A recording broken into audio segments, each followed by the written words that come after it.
नमस्कार, स्वागत है आपका द फोर्थ स्टेट यूट्यूब मंच पर। मेरा नाम है रविंद्र सिंह शोरान। बिहार में जो विधानसभा के चुनाव हुए, उनके नतीजे आए, उन नतीजों को लेकर लोगों की अलग-अलग राय है। लेकिन एक बात तय है कि इस पर लगभग लोगों का विचार सही है कि चुनाव आयोग का जो काम करने का तरीका था, वो निष्पक्ष नहीं था, पारदर्शी नहीं था। सबसे ज़्यादा आज इस बात की चर्चा हो रही है, वो है महिलाओं को जो 10,000 रुपए चुनाव के दौरान दिए गए, उसको लेकर के। क्योंकि महिलाओं को जो स्कीम्स हैं वो दी गई थी और उसके तहत पैसे दिए गए, उनके अकाउंट में पैसे ठीक उस वक्त आए जब चुनाव चल रहा था। इसको क्यों नहीं रोका गया, इसके लिए शिकायतें की गई, लेकिन चुनाव के दौरान भी पैसे जाते रहे और विपक्षी पार्टियों की बात चुनाव आयोग ने मानने से कर दिया था इनकार। अब सवाल उठ रहा है कि इस पर जो तर्क दिया जाता है वो ये दिया जाता है कि जो ऑन गोइंग स्कीम्स हैं, जो स्कीम्स पहले से चल रही हैं, उन स्कीम्स को रोका नहीं जा सकता। तो हमने इस पर रिसर्च करने की कोशिश की। असल में अभी मैं एक टीवी चैनल के स्टूडियो में बैठा था, वहाँ ये चर्चा चली कि एक ऑनगोइंग स्कीम जो होती है, क्या उसको रोका जा सकता है इलेक्शंस के दौरान? मतलब जो पहले से स्कीम चल रही है। स्कीम ये चल रही थी, जो महिलाओं को 10,000 रुपए के देने वाली, क्योंकि एक किश्त इसकी पहले दी जा चुकी थी और उसके बाद 2 किश्तें दी गई या 1 किश्त दी गई। तो अब सवाल ये उठा कि क्या ऑनगोइंग जो स्कीम है उसको रोक सकते हैं? तो हमने थोड़ा रिसर्च किया उस पर और रिसर्च करके आपको बताने की ज़रूरत महसूस हुई। लेकिन ये तमाम बातें वो हैं जो ज्ञानेश कुमार के इस देश का मुख्य निर्वाचन आयुक्त बनने से पहले की हैं। तो ये उस दौर की हैं जब चुनाव आयोग काम करता था, कम से कम निष्पक्ष काम करता हुआ दिखता था। कैसा करता था, नहीं करता था, वो बातें अलग हैं। अब एक स्कीम जो है पहली मैं आपको बताऊँ, अगर रायतू बंधु स्कीम। रायतू बंधु स्कीम आपने अगर सुनी हो, तेलंगाना में एक पार्टी जो इससे पहले राज करती थी, केसीआर की पार्टी थी, के चंद्रशेखर राव, उनकी पार्टी का नाम था टीआरएस, तेलंगाना राष्ट्रीय समिति। उसके बाद नाम बदलकर उसका बीआरएस कर दिया गया था, भारत राष्ट्रीय समिति। वो एक स्कीम लेकर आई थी, रायतू बंधु स्कीम। ये ठीक उसी तर्ज पर थी जो किसानों को सीधे पैसे देने की स्कीम थी।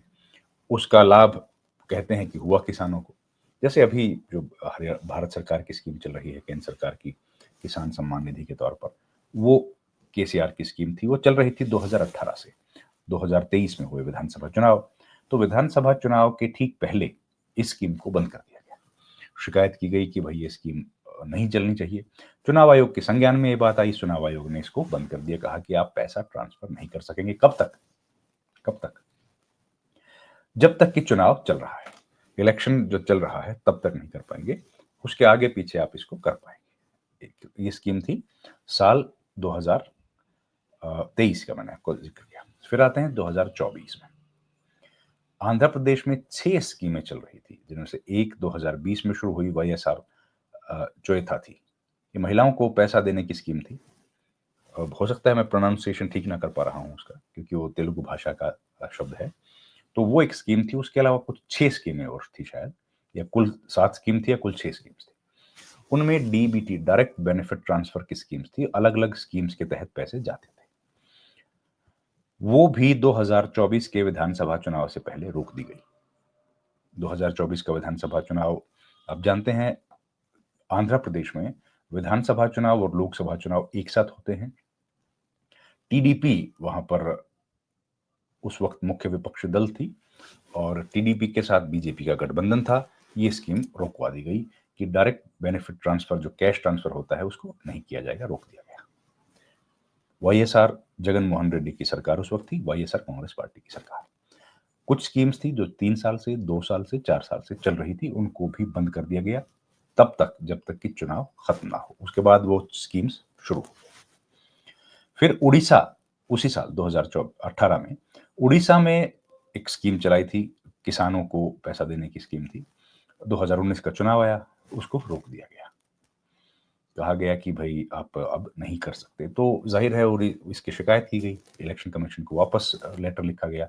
नवीन पटनायक ने कहा कि किसान सम्मान निधि जैसी इस तरह की योजना किसानों को देने की चल रही है, भारत सरकार ऐसा पैसा दे रही है, तो हमको हमको क्यों रोका जा रहा है? उसका कोई जवाब आया नहीं। इलेक्शन कमीशन ने वो स्कीम बंद कर दी।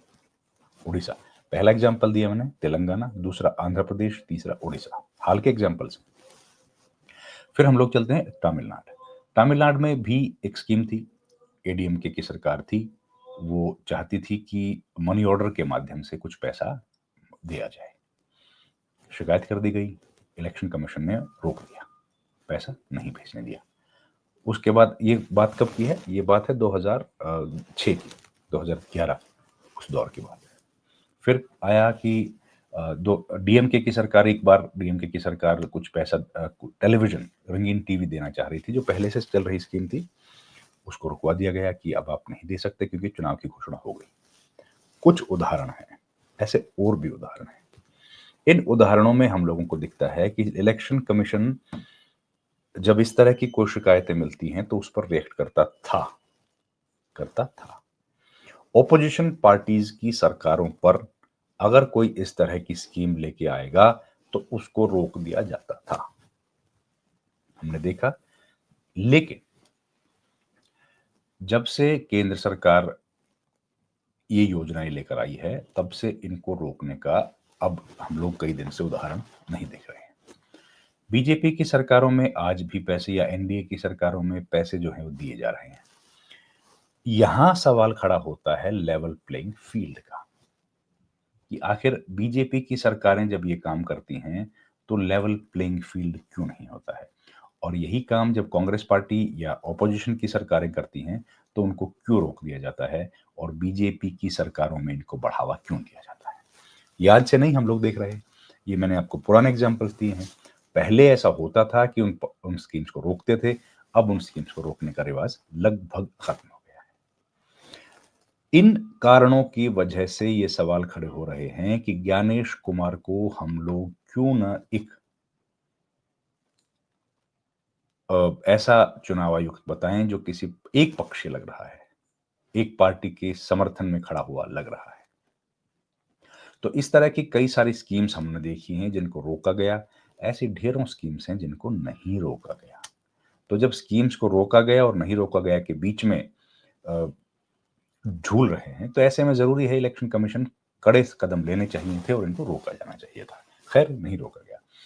अब सवाल ये उठ रहा है कि बीएलए जो कांग्रेस पार्टी के थे या निर्दलीय या जो आरजेडी के थे, वो कितने एक्टिव थे, नहीं थे।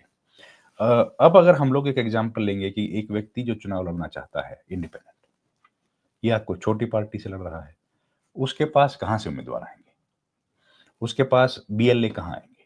नहीं होंगे।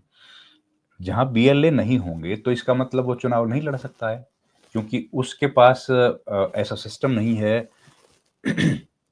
जो निष्पक्ष चुनाव को सुनिश्चित कर सके। और निष्पक्ष चुनाव को सुनिश्चित करने की जिम्मेदारी किसकी है? इलेक्शन कमीशन की। क्योंकि चुनाव आयोग के सामने कांग्रेस, बीजेपी, समाजवादी, आरजेडी, सब पॉलिटिकल पार्टीज बराबर होनी चाहिए। लेकिन कहीं न कहीं दिख रहा है कि वो तमाम राजनीतिक दल बराबर नहीं हैं, और इसी वजह से हम लोग ये देख पा रहे हैं कि ये समस्याएं या ये आरोप लगातार इलेक्शन कमीशन पर लग रहे हैं। अब कुछ जगह पर इलेक्शन की जो डिटेलिंग आई है, उसमें सीधे तौर पर ये आरोप लगाए जा रहे हैं। देखिए, जब तक कोई हमारे पास सबूत ना होगा, और सबूत होगा तो भी उस बात का क्या मतलब है जब तक कि उस पर कोई कानूनी रुख अख्तियार ना किया जाए, या फिर कोर्ट या जैसी कोई बड़ी संस्था से उसका जवाब ना आए। लेकिन ये है कि कई जगह पर ऐसे मतदान हम लोग देखने को मिल रहे हैं जहां पर गड़बड़ी के आरोप लग रहे हैं। कांग्रेस पार्टी की एक हैंडल है केरला कांग्रेस का, उसने कई आरोप लगाए हैं। एक दो कोई इंडिपेंडेंट जर्नलिस्ट भी हैं, वो भी इस तरह के आरोप लगा रहे हैं। आंकड़ों में किस तरह का खेल हुआ है, अब देखिए, हम लोग उसकी पुख्ता तौर पर कंफर्मेशन नहीं दे सकते हैं, क्योंकि हमारे पास न उतने संसाधन हैं, ना हमारे पास उतना ज़्यादा लोगों के साथ हम लोग अटैच कर सकते हैं अपने आप को कि वो एग्जाम्पल्स को हम लोग सही सह ठहरा सकें या गलत ठहरा सकें, वो आरोप सही है या गलत है, इस बात का कोई दावा कर सकें। पर ढेर सारे ऐसे आरोप लग रहे हैं। इलेक्शन कमीशन इस पर जवाब देगा क्या? लगता तो नहीं है इलेक्शन कमीशन जवाब देगा, क्योंकि इलेक्शन कमीशन जवाब देता नहीं। आपसे रिक्वेस्ट है, इस वीडियो में इतना ही। आपसे रिक्वेस्ट है, हमारे चैनल को आप प्लीज़ ज्वाइन कीजिए जिससे हमारी आर्थिक सहायता हो। आपसे रिक्वेस्ट ये भी है कि आप हमारे चैनल को प्लीज़ लाइक, शेयर और सब्सक्राइब जरूर कीजिए। आपका बहुत-बहुत धन्यवाद। Thank you very much. नमस्कार।